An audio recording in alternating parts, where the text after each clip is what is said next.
hati.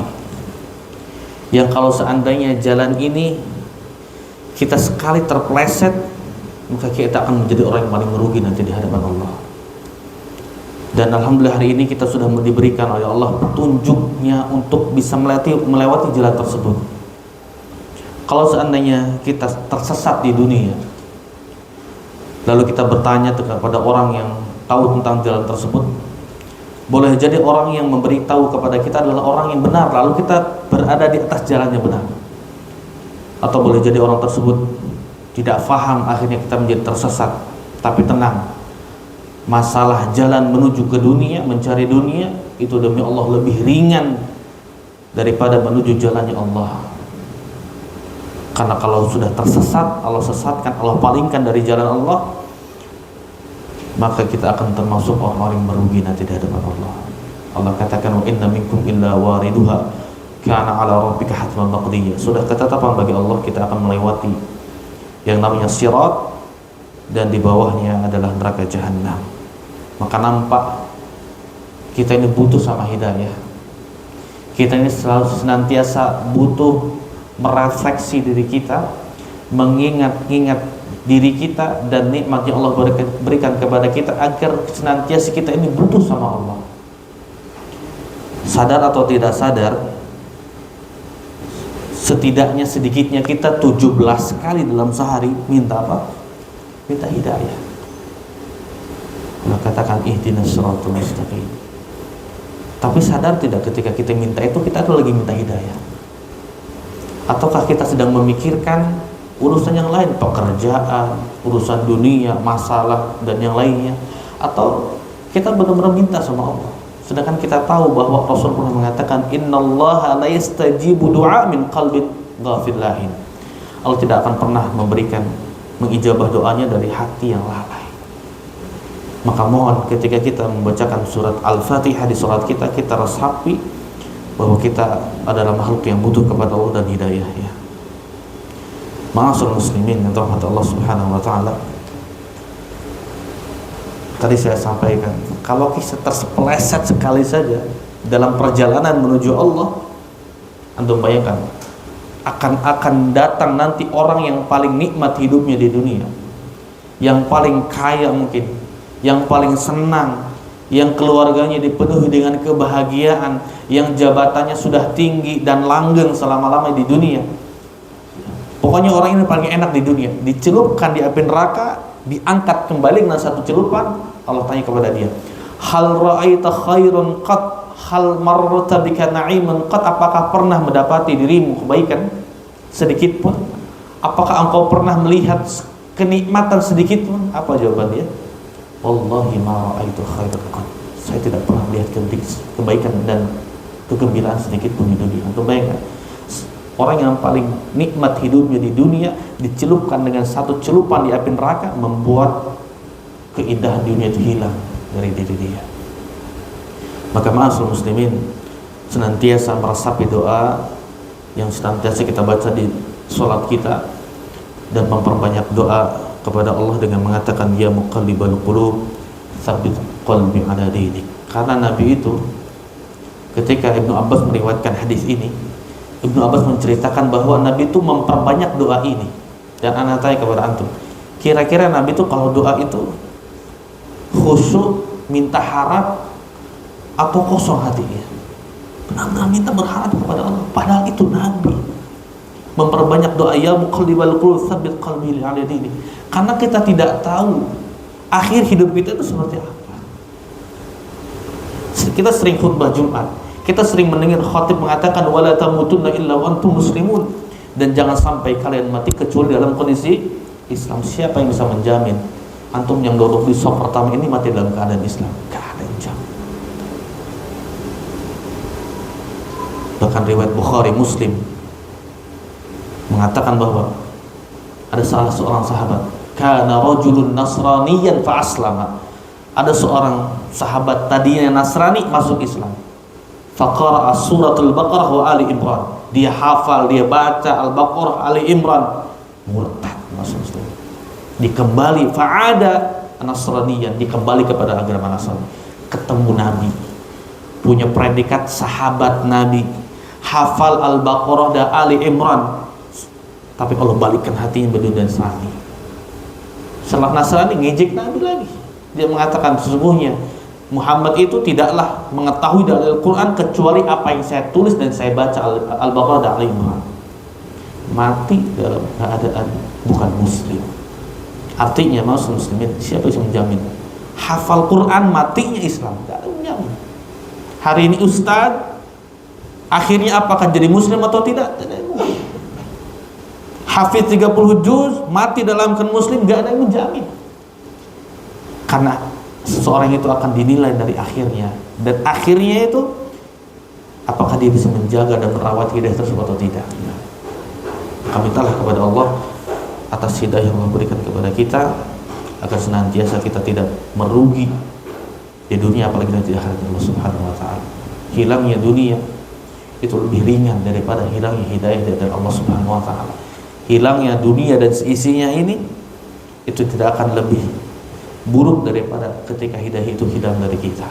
Karena nanti di yaumil qiyamah orang-orang yang tidak mendapatkan hal ini, mereka akan menebus untuk bisa keluar dari neraka walaupun sepenuh bumi ini emas, tapi Allah tidak menerima daripada tebusan tersebut, karena iman hanya Allah berikan kepada yang Allah cintai, tapi dunia Allah berikan kepada yang Allah cintai dan tidak Allah cintai.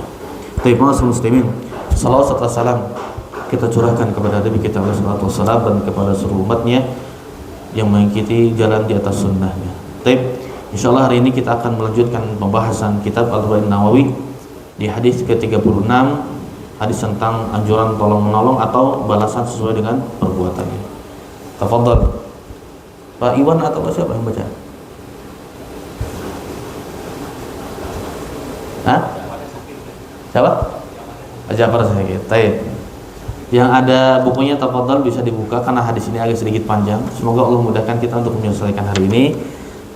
Hadis ini diriwayatkan oleh Abu Hurairah radhiyallahu anhu an Nabi sallallahu alaihi wasallam qala, dia bersabda, man nafasa an mu'min qurbatan min qurabid dunya nafasallahu anhu qurbatan min qurabil yaumil qiyamah. Saya akan bacakan artinya saja nanti sambil kita bacakan bahasa Arab dan penjelasannya.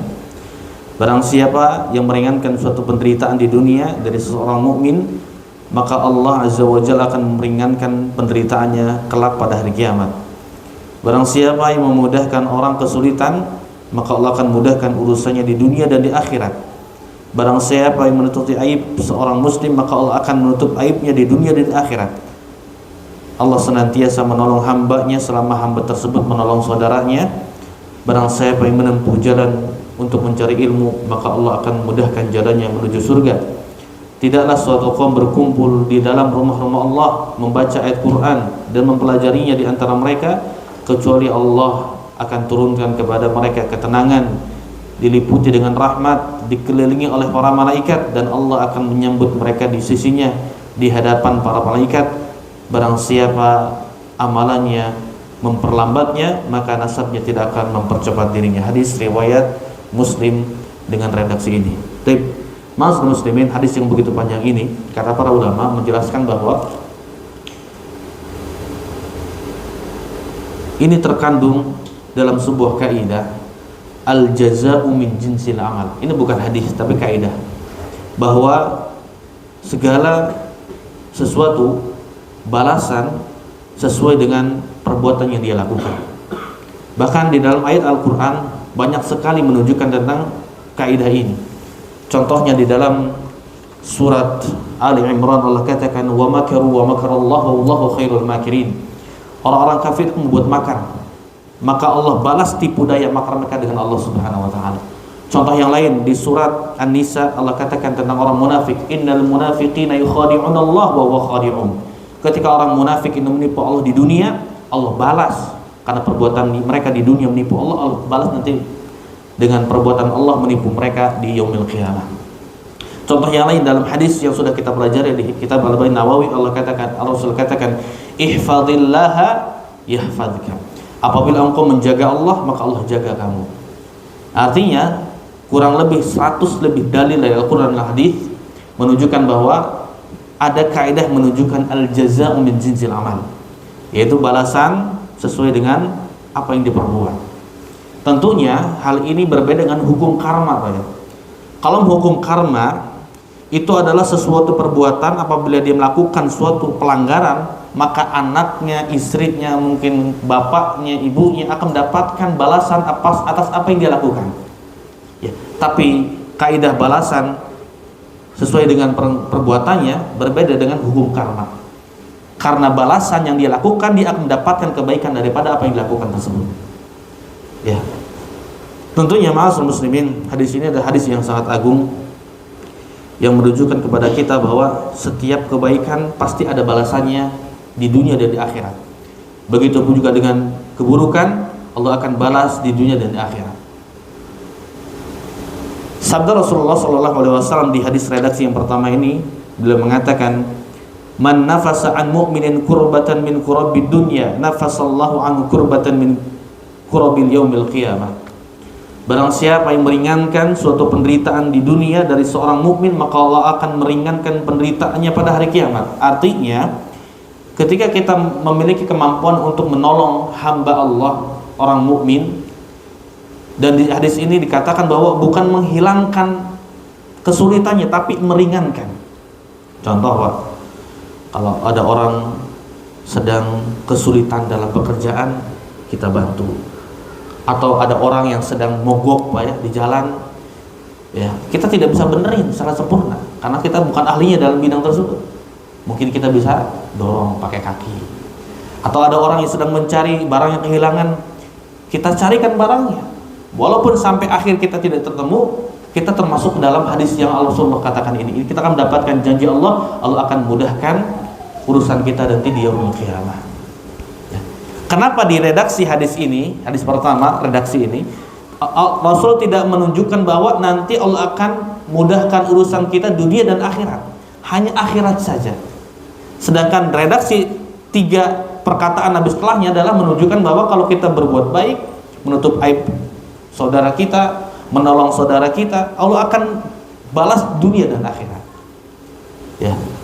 Kata para ulama, karena termasuk Ibnu Rajab Al-Hanbali dalam kitabnya Jamil Ulumil Hikam, beliau menyebutkan bahwa ternyata kebutuhan kita untuk dibantu oleh Allah itu lebih besar nanti di akhirat daripada di dunia Allah Subhanahu wa taala. Bahkan kapan kira-kira, Pak, penderitaan kita nanti di akhirat? Kapan awal mulanya? Hah? Kapan kira-kira? Ketika kita sudah meninggal, lalu kita masuk ke alam barzakh, alam kubur. Di situ orang bisa melihat masa depan dia, apakah dia masuk surga atau neraka, dia akan mendapatkan nikmat kubur atau azab kubur. Lalu ketika matahari dan bulan dijatuhkan, hari kiamat ditegakkan, maka orang-orang akan dibangkitkan di padang mahsyar. Disitulah kita akan merasakan bagaimana penderitaan. Bahkan di hadis yang panjang sekali, Bukhari Muslim mengatakan bahwa nanti kan manusia akan datang kepada Adam, Pak ya, menjelaskan bahwa Adam, engkau adalah makhluk pertama yang Allah ciptakan dengan kedua tangannya. Kau adalah makhluk bapak-bapak kami. Mohon kau minta kepada Allah ditegakkan penderitaan kami ini. Kami ini capek, sudah berdiri, bahkan dikatakan 50.000 tahun. Miqdaru khamsina alfasana. Kemudian Adam mengatakan, demi Allah, sesungguhnya Tuhanku telah murka kepadaku yang belum pernah murka sebelumnya, karena aku melanggar perintah dia, aku memakan buah keabadian. Coba kau datang kepada Nuh. Wahai, kata manusia, Nuh, engkau adalah manusia dan nabi dan rasul pertama Allah. Engkau telah mendapatkan julukan hamba yang bersyukur kepada Allah. Tolong tegakkan, minta syafaat kepada Allah. Nuh mengatakan, sesungguhnya Allah telah murka kepadaku dengan tidak pernah murka sebelumnya, karena aku telah meminta doa untuk dibinasakan kaumku. Datang lagi ke nabi yang lain, terus datang ke Nabi Musa, datang ke Nabi Ibrahim, datang ke Nabi Musa, datang ke Nabi Isa, datang kepada Nabi terakhir, Nabi Muhammad SAW. Lalu ditegakkanlah ketika itu. Kata para ulama, penderitaan ini hanya pendahuluan manusia ketika di padang mahsyar. Ketika mereka dibangkitkan dari alam kubur mereka mendapatkan kesusahan dan kepayahan. Ya. Maka adapun balasan bagi orang yang meringankan penderitaan orang lain, maka Allah akan mudahkan nanti di awal mereka dibangkitkan nanti di padang mahsyar. Mulai daripada dibagikan catatan amalan mereka, mulai daripada mereka akan dihisab, mulai daripada mereka akan ditaruh di mizan timbangan amalan, kemudian daripada di sirat. Bahkan kata para ulama, yang membuat kita mudah menuju jalan sirat adalah ketika amal kita, adalah bagaimana kita bisa memudahkan orang lain. Allah akan mudahkan nanti di jalannya Allah Subhanahu wa taala. Ya. Terima kasih muslimin dirahmati Allah Subhanahu wa taala. Ingat, harus disampaikan bahwa penderitaan di dunia ini, seberat apapun antum masalah dalam hidup antum, uang hilang, ditipu, rumah terbakar, motor hilang, orang tua meninggal, sakit yang tak kunjung sembuh, semua penderitaan di dunia ini akan ada ujungnya, Pak. Akan ada penyesalannya. Selesai sudah penderitaan di dunia. Antum yang sebagian kaum muslimin yang merasakan sakit bertahun-tahun, akan ada ujungnya, mati. Antum yang terlilit hutang, akan ada ujungnya, mungkin Allah berikan kemudahan. Tapi masalah di akhirat tidak ada yang bisa menolong kecuali dengan amal kita.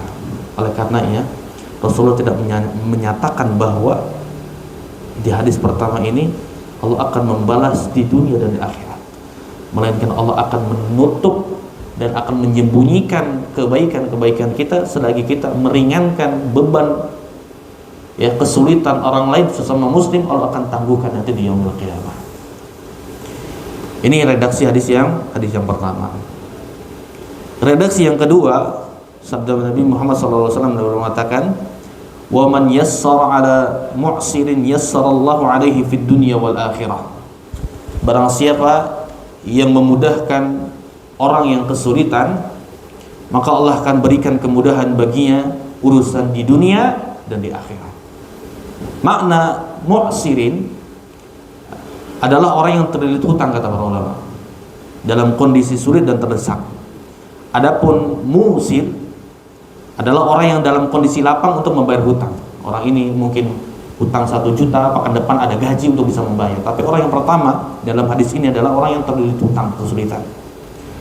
Dan ternyata ma'asyiral muslimin, di redaksi hadis yang lain Rasulullah menyebutkan bahwa ketika kita memberikan kemudahan bagi orang yang terlilit hutang, ini termasuk daripada amalan yang paling afdal. Rasulullah pernah mengatakan, wa ahabul a'mali ilallahi sururun tudkhiluhu 'alal muslim. Amal yang paling dicintai oleh Allah adalah menanamkan, mentransfer kebahagiaan kepada sesama muslim. Ya. Au takshifa anhu kurbatan, atau menghilangkan kesulitan yang dialami.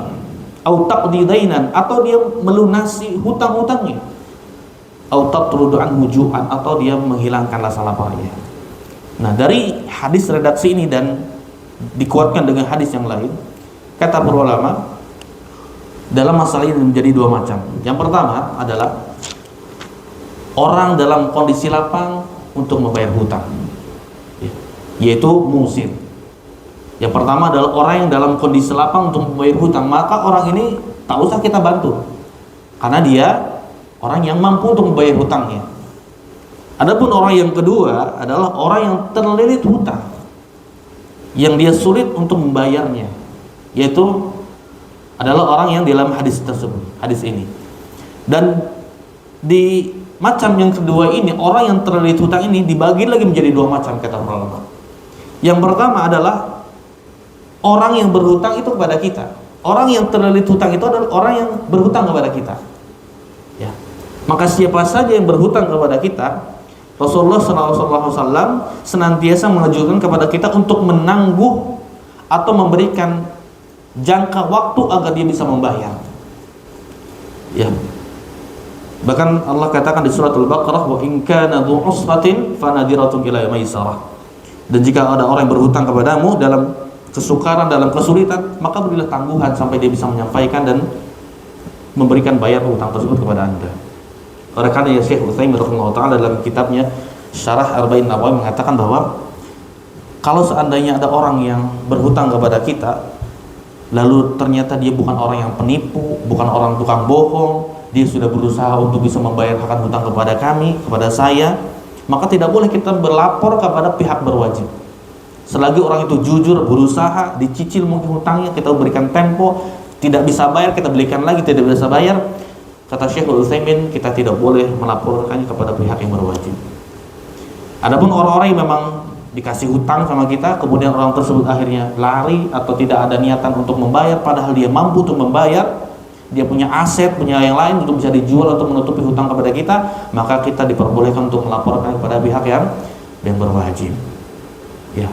Dan ternyata ma'asyiral muslimin, di antara sunnah yang dianjurkan oleh Nabi kita alaihi salatu wasallam adalah ketika ada orang yang menghutang kepada kita dan orang itu tidak mampu membayarnya padahal sudah berusaha, maka kita disunahkan untuk mengikhlaskan sebagian atau seluruhnya yang dia minta kepada kita, hutangi kepada kita.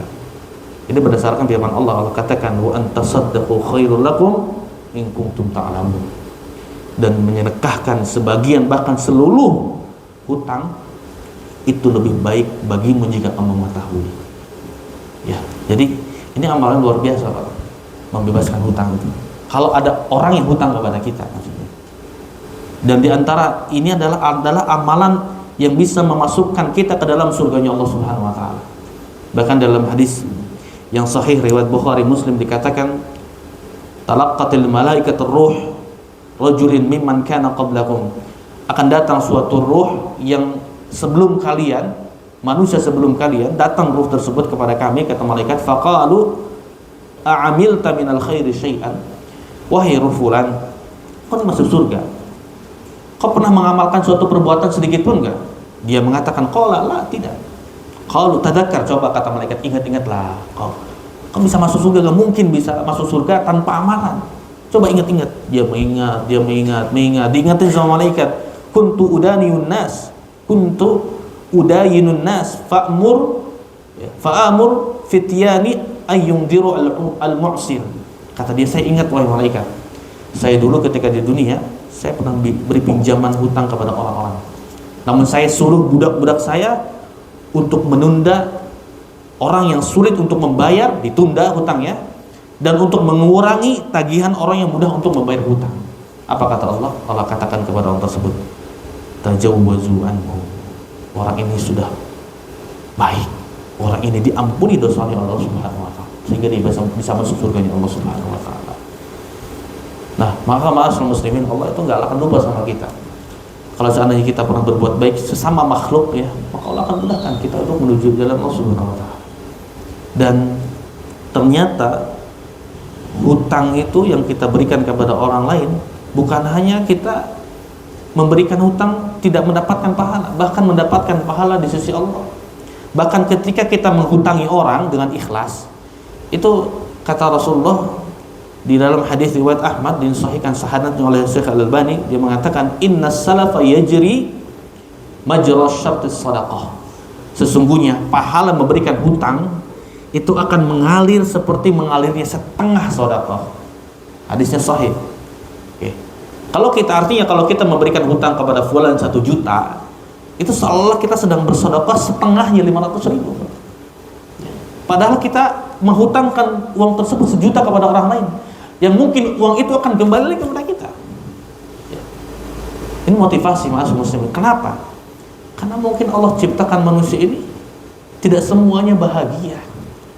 Akan ada orang yang kesulitan, akan ada orang yang dengan yakinnya kepada Allah dan adanya hari akhir dia harus memberikan infak atau harta yang diberikan kepada saudaranya. Coba bayangkan kalau antum semua kaya di dunia ini, gak akan ada kesenjangan sosial, gak akan ada saling bantu membantu, bahu membahu, tidak ada.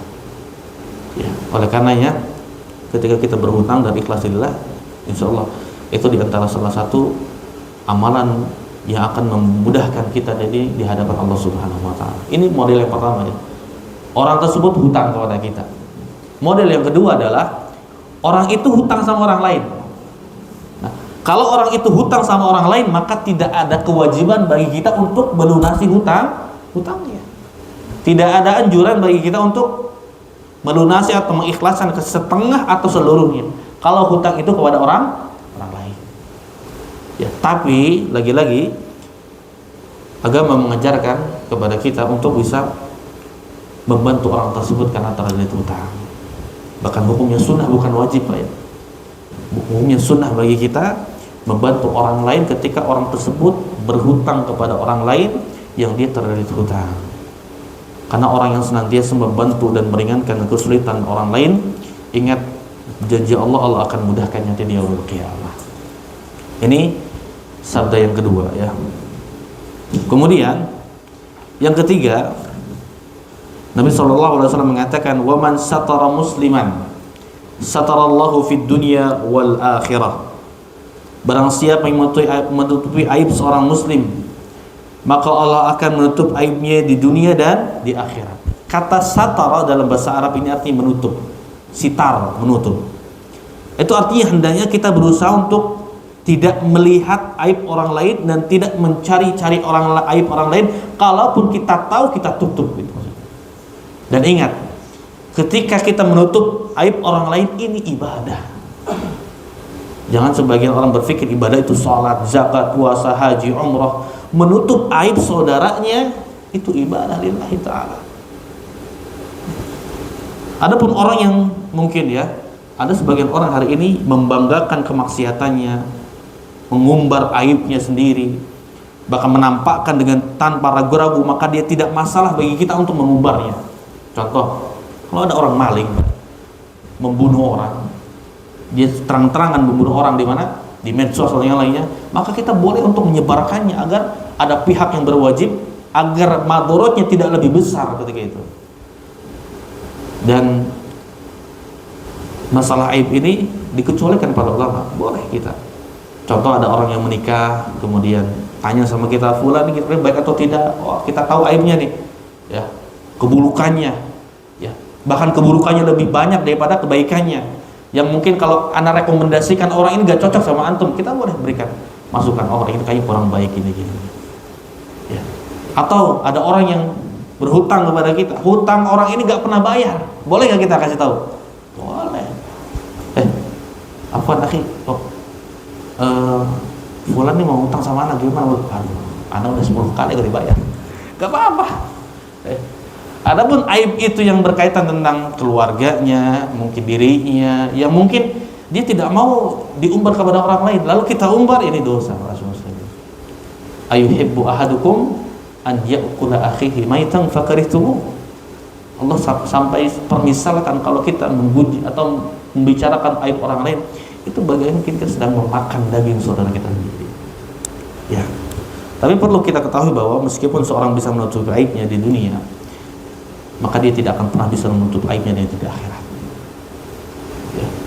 Atau bayangkan, ma'asyiral muslimin, kita refleksikan hari ini gitu Pak, dengan yang mungkin umur kita sekarang ada yang kepala 2, kepala 3, kepala 4, kepala 5. Kira-kira kalau seandainya aib kita dibuka oleh Allah, ada gak yang duduk samping kita Pak? Ada. Bahkan sebagian ulama mengatakan, kalau seandainya dosa itu memiliki aroma, akan ada yang bisa duduk samping saya. Ya. Dan diantara salah satu cara agar aib kita ditutup sama Allah, kita tutup aibnya di dunia. Dan balasannya kata Allah, fid dunya wal akhirah. Kalau kita sering menutupi aib seorang muslim, Allah akan tutup aib kita di dunia, di akhirat. Ingat dengan firman Allah di surat Al-Haqqah, saya sering sampaikan, yauma idzin tu'raduna la takhfa minkum khafiyah. Pada hari itu tidak ada yang tersembunyi di hadapan Allah. Orang lain tidak tahu, orang lain tidak tahu dengan perbuatan kita, Allah tahu, Allah tampakkan di hadapan manusia. Tapi khusus bagi orang, kata para orang yang sering menutup aib orang muslim, Allah akan tutup nanti di yaumul qiyamah. Bahkan ma'asyiral muslimin, di hadis yang lain Rasulullah mengatakan, ya ma'syara man amana bilisanihi wa lam yadkhulul iman fi qalbihi. Wahai manusia, orang-orang yang beriman dengan lisannya dan belum masuk ke dalam hatinya imannya, la tabul muslimina wa la tattabi'u auratihim. Jangan kalian menggunjing, menghina seorang muslim, dan jangan kalian mencari-cari kesalahan seorang muslim. Fa innahu man yattabi' auratihim yattabi' auratahu wa man yattabi'illahu auratahu yaqdahu fi baitihi. Barang siapa yang mencari-cari kesalahan aib seorang muslim, maka Allah akan cari kesalahannya. Kira-kira kalau Allah yang nyari kesalahannya, Allah tahu kesalahan kita. Kalau kita mencari kesalahan-kesalahan seorang muslim, mungkin kita tidak akan menemukan kesalahannya kecuali 1, 2, 3, 4. Tapi kalau Allah yang cari kesalahan kita, Allah tahu dengan keburukan kita. Oleh karenanya, siapa saja yang sanggup untuk bisa menahan dirinya untuk tidak menyebarkan aib seorang muslim, maka tahanlah, ingatlah bahwa aib kita akan nanti ditutup di hadapan Allah Subhanahu wa taala. Ya. Perlu diingat juga di zaman sekarang ini Pak ya, dengan berbagai macam medsos hari ini, banyak di antara kaum muslimin yang tidak paham tentang ini, akhirnya dia mengumbar ya aib istrinya, aib keluarganya, aib suaminya. Lalu sebagian kita mencari tahu lebih dalam, kemudian kita men-share lagi, kita menyebarkan lagi. Ingat, ini termasuk daripada menyebarkan aib. Maka sejatinya kita sibukkan diri kita dengan hal yang bermanfaat, agar jangan sampai kita mengikuti ya zaman hari ini menyebarkan hal-hal yang tidak bermanfaat, bahkan menyebarkan aib seorang muslim. Tapi muslimin, di redaksi yang selanjutnya Rasulullah katakan, wallahu fi aunil abdi ma kana al-abdu fi auni akhihi. Ini syahid, ini inti topik dari pembahasan kita hari ini, yaitu Allah akan senantiasa menolong hambanya selama hamba tersebut menolong saudaranya. Seolah-olah redaksi yang keempat ini adalah pernyataan Nabi, kesimpulan dari 3 redaksi sebelumnya. Redaksi pertama tadi Rasul katakan apa? Barang siapa yang meringankan penderitaan muslim, Allah akan ringankan penderitaannya di akhirat. Yang kedua, barang siapa yang memudahkan urusan orang yang terkena kesulitan hutang, maka Allah akan mudahkan dia di akhirat. Yang ketiga, barang siapa menutup aib seorang muslim, Allah akan tutup aibnya di akhirat. 3 poin ini seolah-olah akan terrangkum dengan poin yang keempat, yaitu Allah senantiasa menolong hambanya selagi hambanya menolong saudaranya. Ya, maka Anda sampaikan di kesempatan kali ini, dan ternyata 3 perkara yang depan ini bukan berarti menolong hamba ini hanya 3 perkara ini. Ini bersifat umum, ini hanya contoh saja. Ya, artinya ketika kita ingin menolong sesama muslim, sesama hamba Allah, maka tolonglah apapun itu. Baik dalam kondisi dia sakit, terlilit hutang, kebingungan, berikan petunjuk kepada dia, berikan bagaimana arahan kepada dia ketika dia tersesat, mungkin dia harus bagaimana ya, dalam menyikapi kehidupan dunia ini. Apa saja kita lakukan untuk bisa memberikan kebaikan kepada saudara kita. Ya, intinya barang siapa yang ingin dibantu oleh Allah, maka hendaknya ia membantu saudaranya. Tentunya saja amalan ini butuh yang namanya keyakinan, Pak. Amalan ini butuh yang namanya keyakinan. Antum kenapa Abu Bakar bisa menginfakkan seluruh hartanya? Karena keyakinan dia dengan akhirat. Kenapa Umar bin Khattab sering bergadang di malam hari dan menyisir rumah-rumah warga yang fakir miskin? Karena dia yakin bahwasanya tanggung jawabnya di hadapan Allah sebagai khalifah adalah besar. Dia yakin adanya di akhirat. Kenapa para sahabat terdahulu senantiasa berbuat itsar, mendahulukan orang lain daripada dirinya sendiri? Karena dia tahu akan kebutuhannya nanti di akhiratnya Allah Subhanahu wa taala. Ya, bahkan Nabi kita sallallahu alaihi wasallam mengatakan, la an amshi ma'a akhin li fi hajatin ahabu ilayya min an a'taqifa fi hadzal masjid syahran. Demi Allah, sesungguhnya jika aku berjalan bersama saudaraku untuk menunaikan suatu hajat yang hajat tersebut terselesaikan gara-gara diriku, itu lebih baik dan lebih aku cintai daripada aku beriktikaf 1 bulan di Masjidil Haram, di Masjid Nabawi, di masjidnya. Ini menunjukkan maksud muslimin, ada kalanya kita harus berinteraksi dengan Allah di dalam sholat kita, ya, di dalam munajat kita, tapi juga jangan lupa untuk mempedulikan saudara-saudara kita, ya, agar jangan sampai tetangga kita kelaparan, kita kenyang, kita menyembah Allah, kita fokus dengan diri kita sendiri, ternyata tenaga kita kelaparan. Ini jangan sampai. Ya, bahkan dikisahkan oleh Imam Ibnu Rajab bahwa Imam Al-Hasan Al-Basri pernah mengatakan kepada murid-muridnya, dia mengatakan, ajaklah Thabit, ya, Al-Bunani bersama kalian untuk menolong saudaranya.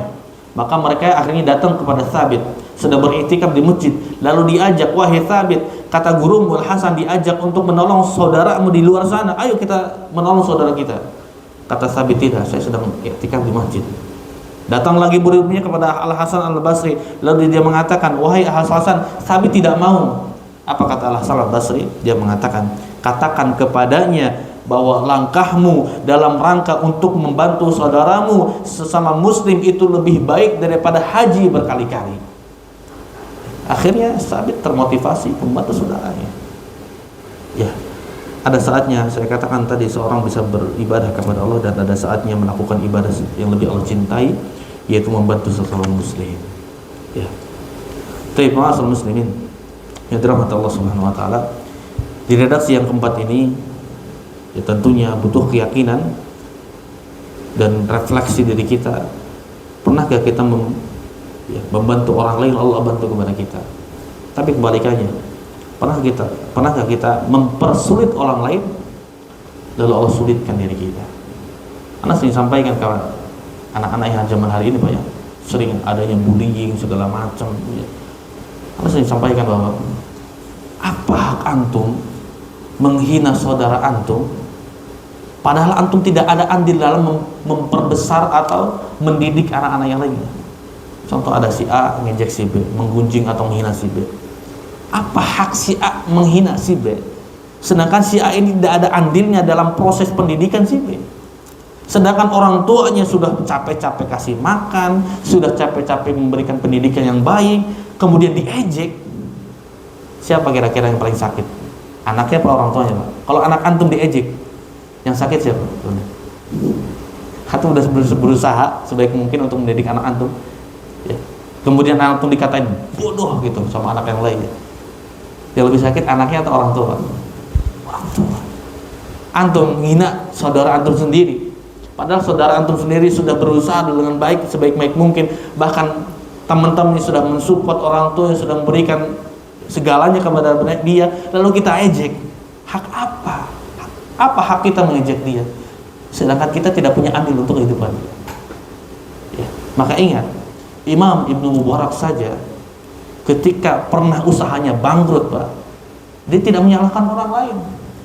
Kayaknya dagangan saya kurang nih, kayaknya produksi saya kurang baik nih, kurang enak nih. Tidak, dia menyalahkan dirinya sendiri. Dia ingat ternyata perbuatan dosa dia apa.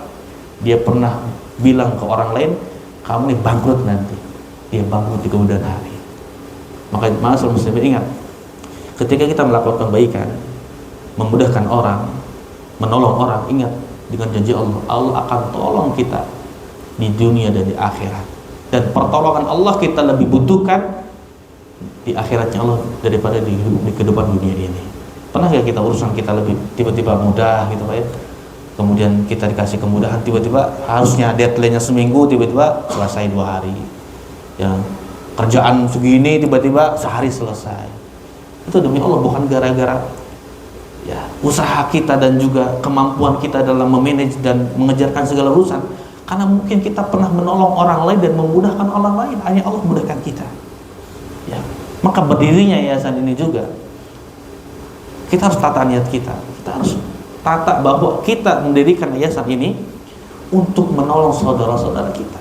Karena kalau niatnya dari awal untuk menolong saudara-saudara kita, Allah akan mudahkan kita untuk maju ke depannya. Ya. Tapi kalau niatnya balik, lihat bagaimana beberapa yayasan, beberapa taklim, setahun 2 tahun tutup. Bahkan sebagian sekolah ya, maju di tahun pertama, tahun kedua hilang murid.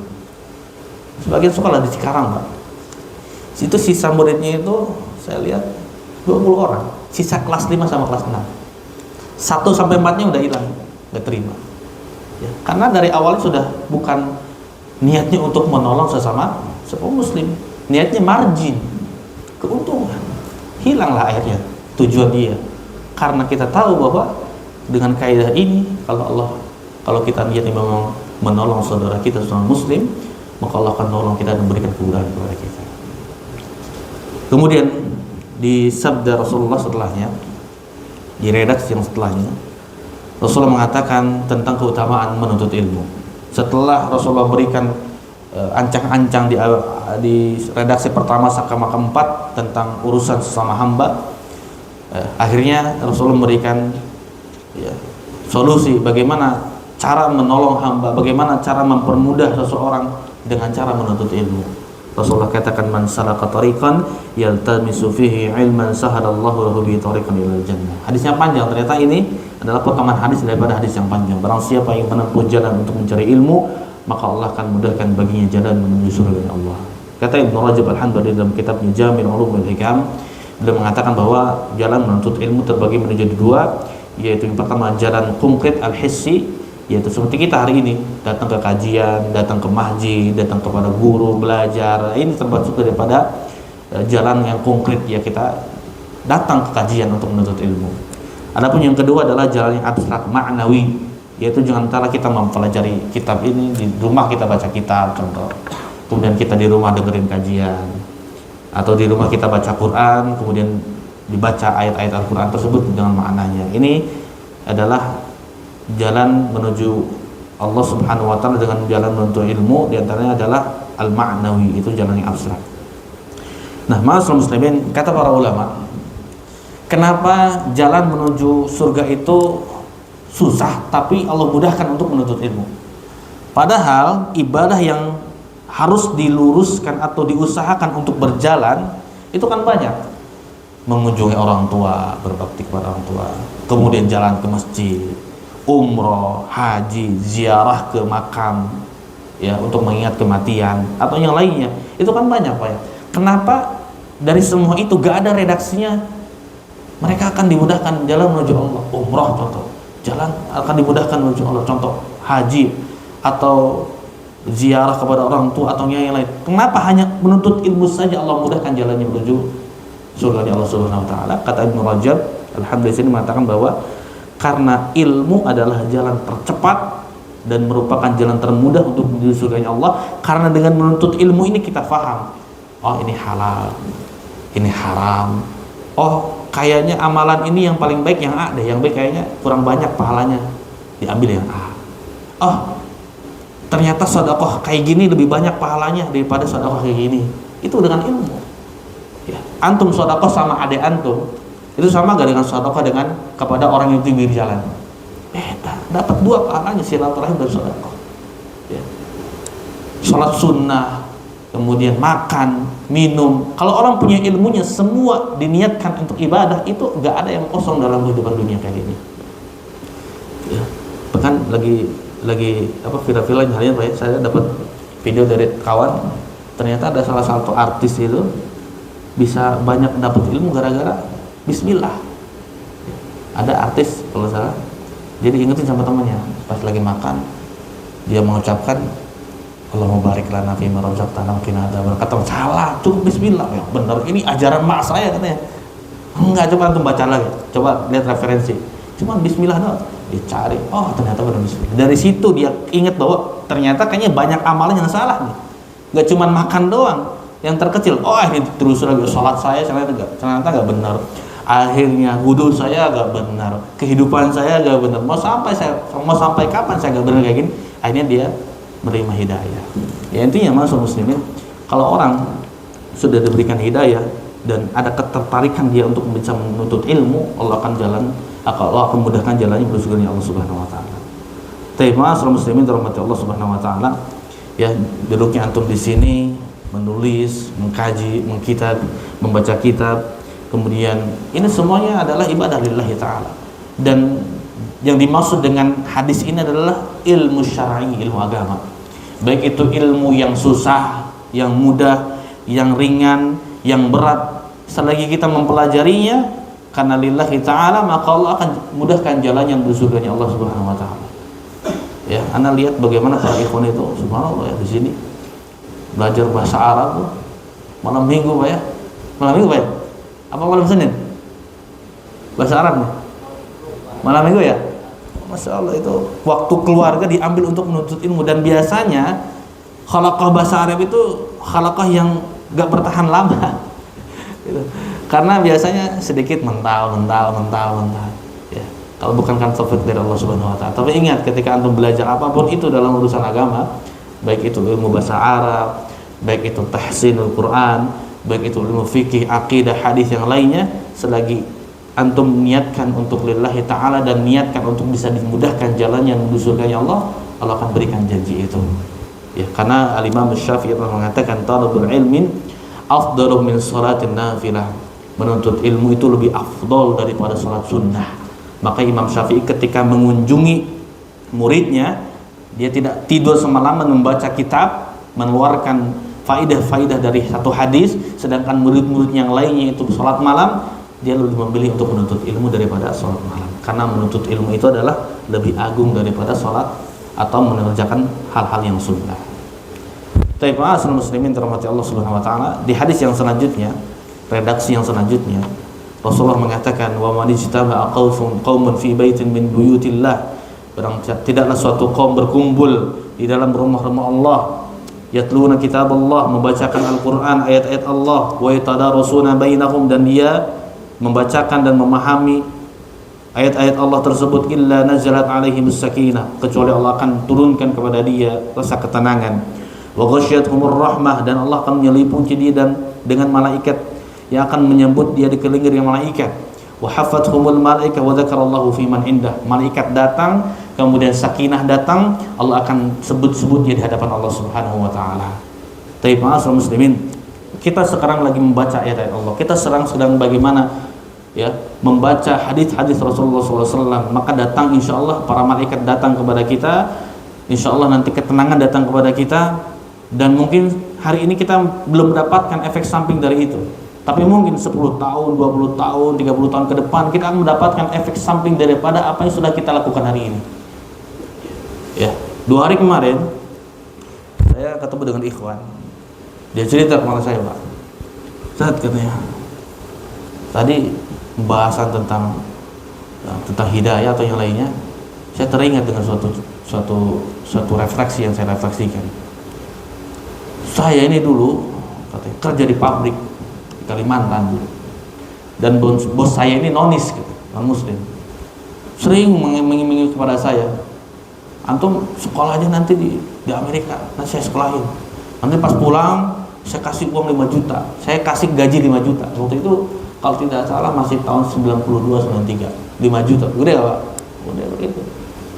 Tapi gak mau dia, gak mau. Temannya ada yang berangkat pulang, tapi tahu nggak, pulang dari Amerika itu sebenarnya kerja, tapi bukan kerja di pabrik, kerja di pabrik tapi jadi misionaris, Pak. Misionaris.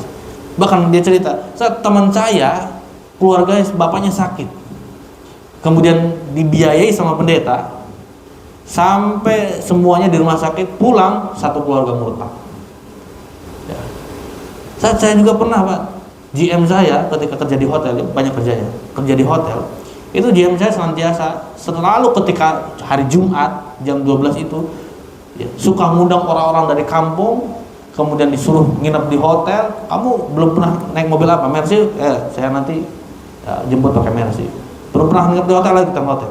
Ya, ada acara lah pokoknya, acara santunan segala macam. Nanti di situ akan ada nyanyi-nyanyian tentang lagu Kristen, dimurtadkan. Dan saya termasuk orang yang sering dibujuk untuk bisa keluar dari agama, katanya, diiming-iming dengan dunia selanjutnya. Tapi entah kenapa saya ini gak mau, Pak. Kenapa gak mau, Pak? Karena ajaran bapak saya. Bapak saya ini suka ngajarin abis maghrib sampai isya ngaji. Ngaji apa? Ngaji Iqra. Cuman itu aja. Pernah gak ngajarin bapaknya itu tentang agama Islam, tentang luasnya Islam, bagaimana ada ilmu ini, ada ilmu itu? Gak pernah. Ngajari Iqra aja dari maghrib sampai isya. Udah selesai. Dari situ saya yakin bahwa apa yang diajari oleh bapak saya itu kebenaran, dan saya gak boleh keluar dari agama ini. Lihat bagaimana bapaknya ngajarin cuma Iqra, Pak. Tapi efek sampingnya ketika dia besar, Allah jaga dia agar tidak keluar daripada hidayah dari dalam tubuhnya.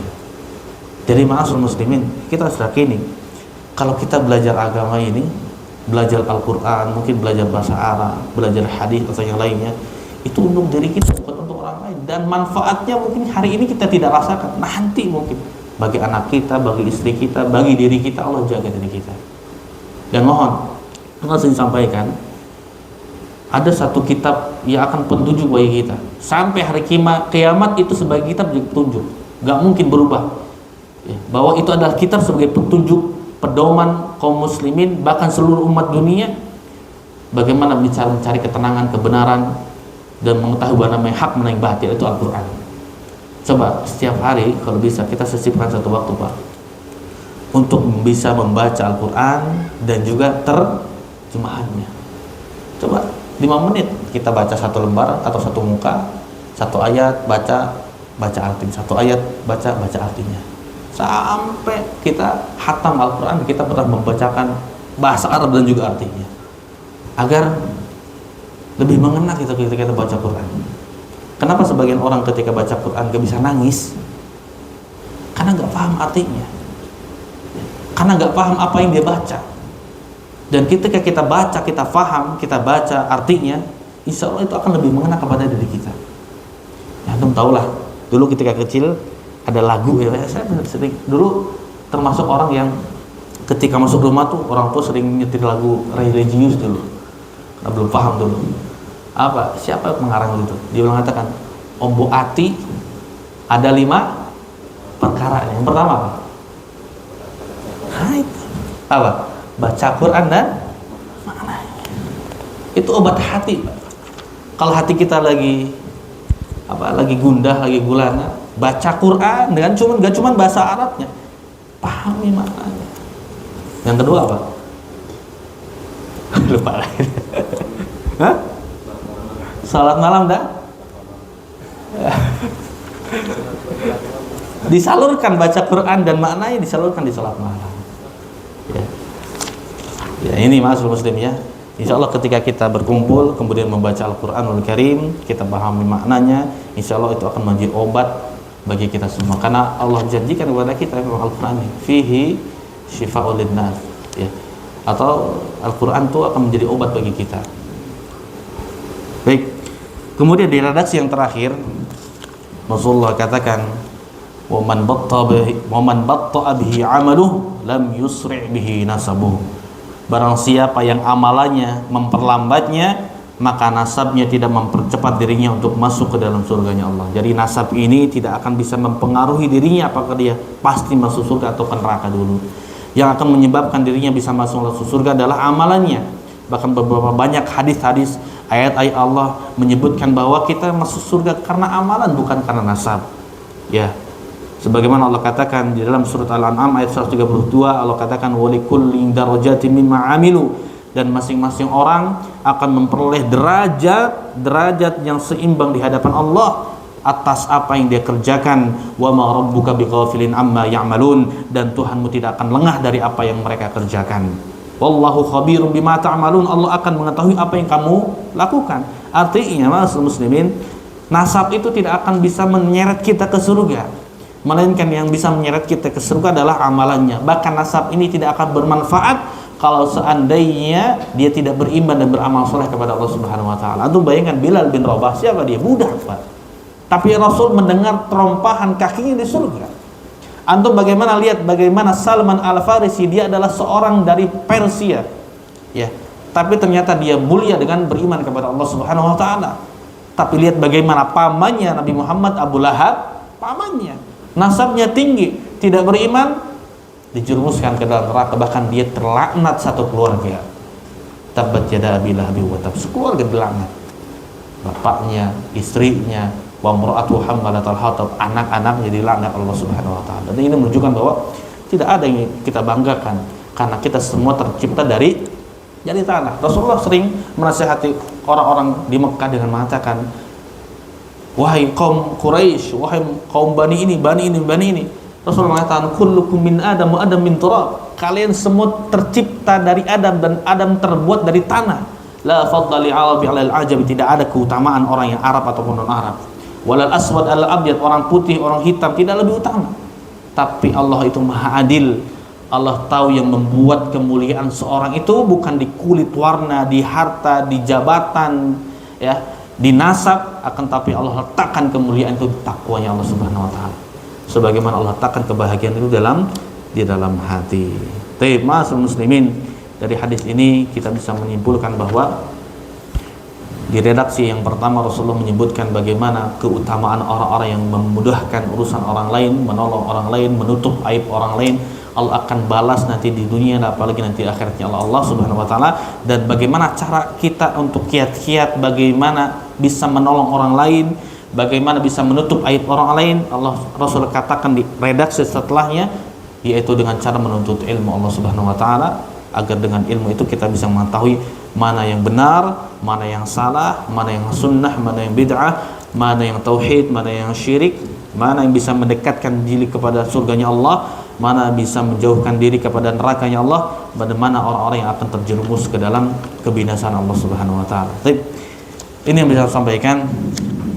Kita lanjut di beberapa pertanyaan.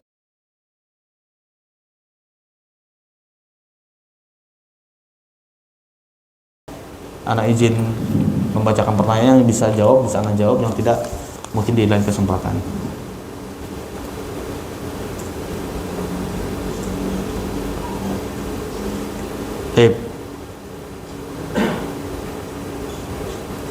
Assalamualaikum warahmatullahi wabarakatuh. Lebih afdal mana, bersedekah pada saudara tapi tidak pernah sholat, atau bersedekah kepada tetangga yang soleh dan bermanhaj salaf? Ini lebih afdal mana? Tapi ma'asyiral muslimin, kalau ditanya tentang lebih afdal, ya, tentunya hadis yang menunjukkan bahwa ketika kita bersedekah kepada keluarga kita, kita akan mendapatkan dua pahala. Pertama, pahala sedekah itu sendiri. Yang kedua adalah pahala silaturahim, ya, pahala silaturahim. Tapi kalau seandainya saudara kita ini gak pernah sholat, lalu kita bersedekah kepada dia, mana yang lebih utama dengan orang yang soleh, mungkin tetangga kita yang soleh, bermanhaj salaf yang lainnya? Anak katakan dari segi hadis yang kita pelajari bahwa, ya, sedekah kepada keluarga lebih utama. Tapi antum niatkan ketika sedekah itu, sisipkan juga untuk bisa berdakwah, Pak. Karena orang itu akan luluh hatinya ketika kita kasih materi, Pak. Antum bagaimana lihat Suhail ibn Amr, kalau tidak salah, dalam sahabat Nabi SAW itu orang kafir dulunya. Nabi kasih unta nih 10, nggak ngefek, 10 sampai 100 masuk Islam dia, Pak. Coba ketika kita ingin bersedekah kepada keluarga kita, ya, kita sisipkan juga, kita dakwahi mereka, ya, kita ajak mereka untuk sholat. Toh kalau dia ternyata sholat, kita sedekah, kita nasihati dengan sholat, kita akan mendapatkan apa yang dia senantiasa melakukan ibadah tersebut. Dia sholat gara-gara kita berikan petunjuk, gara-gara kita berikan masukan dan dakwah kita akan mendapatkan pahala yang dia laksanakan, ya. Karena lagi-lagi orang itu akan luluh dengan kebaikan kita, ya. Coba, Pak, antum mau dikasih sama orang yang nggak kenal gitu, tiba-tiba, Pak Haji, ini saya ada uang, padahal zakat, Pak, ya, zakat mal, berapa, Pak? 50 juta buat antum aja. Oh, buat antum kira-kira akan berterima kasih berapa hari itu? Oh, minta nomornya, Pak, minta nomornya. Nanti ketika orang itu bilang, Haji, mohon maaf, besok bisa ke rumah saya. Oh, siap, Pak, pasti siap, ya. Orang itu akan luluh dengan harta. Maka ketika antum ingin bersedekah kepada saudara antum yang gak sholat, sisipkan juga untuk bisa berdakwah. Jangan cuma ngasih doang, ya. Itu ladang dakwah kita, itu saudara kita, dan dia yang lebih berhak untuk kita ajak daripada orang lain, ya. Tentu kalau saudara kita sudah mapan, kemudian kita bersedekah kepada tetangga kita, tafadhol.